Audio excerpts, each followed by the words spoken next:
బాబా దక్షిణ రహస్యం. బాబా దృష్టిలో దక్షిణ అంటే కేవలం ధనం కాదు. బాబా లీలలు వినటం ద్వారా మనకు లభించిన జ్ఞానంతో ఎప్పుడు ఏది ఎలా సమర్పించాలో తెలుసుకోవడమే అసలైన దక్షిణ. తన భక్తులను తన వద్దకు రప్పించుకొని వారి కర్మఫలాలను తొలగించటానికి, ఈ జన్మబంధాల నుండి విముక్తులను చేయటానికి అడిగి మరీ దక్షిణ తీసుకునేవారు.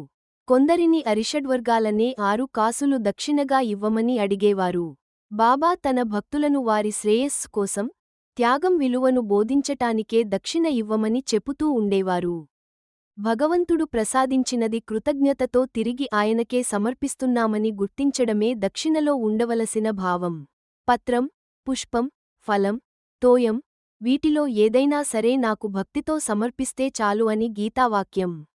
బాబా కూడా ఎప్పుడూ శ్రద్ధ, సబూరి అనే 2 నాణాలు దక్షిణ ఇమ్మని అడిగేవారు.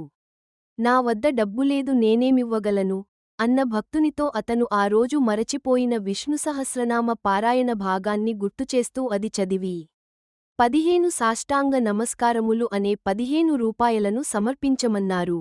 మనలో ఎవరెవరు ఎంతెంత రుణపడి ఉన్నామో అంత మొత్తం అడిగి తీసుకునేవారు.